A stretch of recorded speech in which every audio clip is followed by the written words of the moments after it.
Hi guys, so there is no French in today's video. This is a video about two websites that I'd really like you guys to use.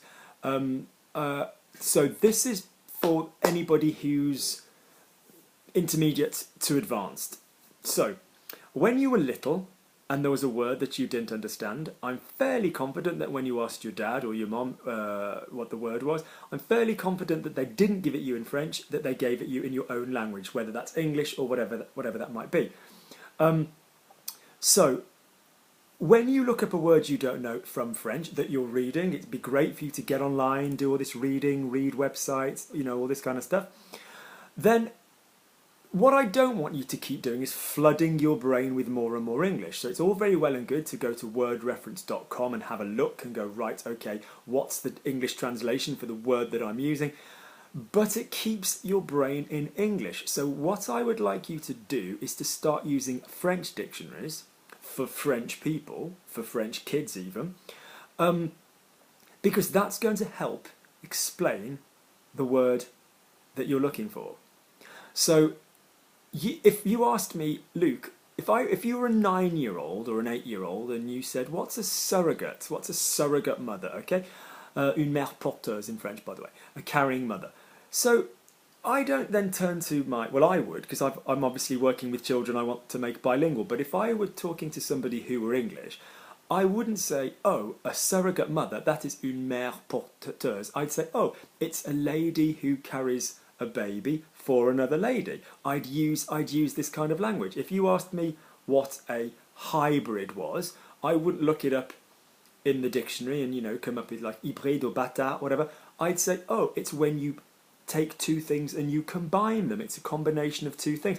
So there's always more, there's obviously more simplistic ways of describing things. Now, it's really good for you to get into the habit of thinking like this, because when you're speaking and there's a word you don't know, you're going to have to go round the problem. You might not always be able to think of the word, but you can describe it. You can do a really good job of describing it. So I would like you to get into the habit of looking at, firstly, the dictionary that I like. Now, the dictionary that I like is Larousse. Okay, I will pop the URL underneath, the link. I like it. Larousse means the redhead, by the way. And red hair is fantastic. So yeah, so if I go to Larousse and I typed in, so let's say I typed in, so earlier in a piece of text with somebody I had rétorquer, okay?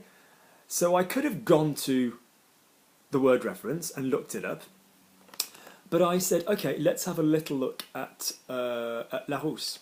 So if I went to Larousse and I typed in rétorquer, there, okay. So it comes up with répondre, répliquer vivement, quelque chose à quelqu'un. So I will pop this link underneath as well. So to respond, to reply to somebody in a lively way, something, you know, so you get what this word means. Okay, yes, because of répondre, because it's kind of a synonym, it means a similar thing, but not just to reply, it gives you how you're replying. You're replying in a kind of lively, sarcastic, you know, energized kind of a way. So to retort, to come back with, whatever you're saying in English. So if I'd have used the other website that I'd really like you to use, if I'd gone to Crisco, then Crisco is going to give you a list of words which at some point have some similarity with this word. So it won't give you definitions. It does do definitions on Crisco, but please keep your definitions to Larousse and your synonyms, that's other words which mean a similar thing, to Crisco, because it's just better. So go to Crisco, and if I was to type in rétorquer, if I were to type that in, where are we?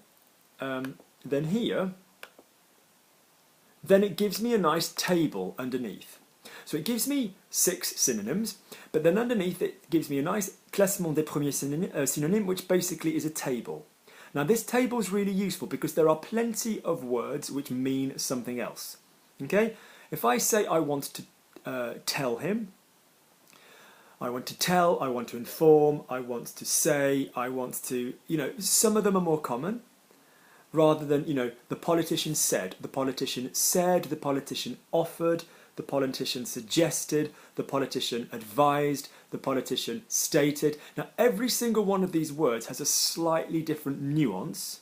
So directly, say doesn't mean the same as offer, or stated. It doesn't literally mean exactly the same thing, but it gives you other similar words. So if you're writing an essay and you're bored of saying dire, okay, so let's quickly look at what rétorquer would give me. So rétorquer would give me répliquer, riposter, objecter, répondre, jeter, dire. You might not know any of those words, you might know all of them. If they're words you don't know, again, click on that word on Crisco, you don't need to type it, and it will give you other words which match that word.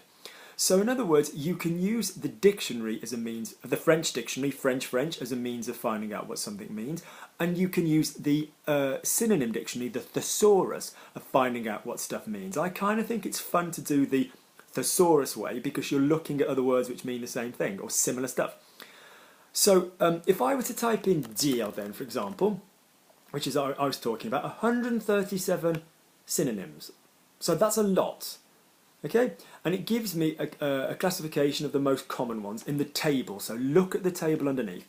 And I've got déclarer, signaler, indiquer, révéler, exprimer, faire connaître, publier, signifier, montrer, annoncer, communiquer, exposer, raconter, affirmer, témoigner, and prononcer. Now, a lot of those look similar to English words, but some of them stay in the French. Stay in the French. So if you're writing an essay, or you're doing something for A-level, and particularly those of you that are studying, and you're bored of saying, Sartre says, then you can go Sartre shows, Sartre expose, raconte, prononce, déclare, all these other words, okay? So, some other ideas to think about. You will also have antonyms. Antonyms, when something is antonymous, is when it means the opposite thing. So if I've got the word dire, which I've looked up, I've got 7 antonyms. I've got cacher, soleil, déguiser, dissimuler, omettre, se taire, taire. So all of those, to me, mean something, obviously. If they don't mean anything to you, then click on them. Yeah? What do you think déguiser means? What do you think dissimuler means? Disguise, dissimulate. But the point is, it's not about just always using the English, okay? Why is this great? If you're using English, you might think, or your first language, you might think that you're going straight away to what you're thinking. Language is actually a description of your feelings, and if you can create this feeling, that this French word has this feeling, you don't always want to keep going via your own language. You don't want to have to be using English or German or Spanish or whatever your first language is when you're speaking in French. So those are the 2 websites I'd like you to have a look at, Crisco and Larousse, all right?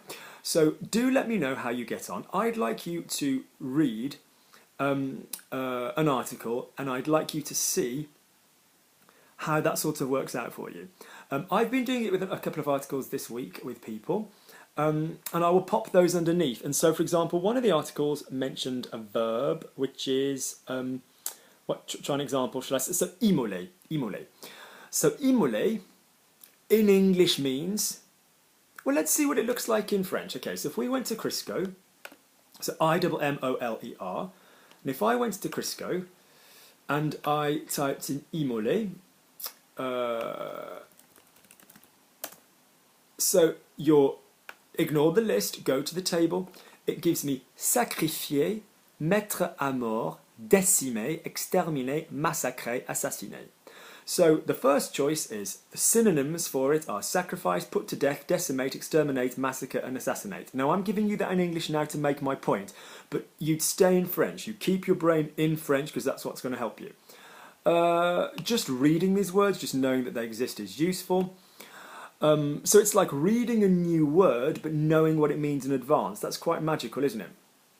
Now, immoler means to sacrifice then, but look what comes at the bottom half of that table.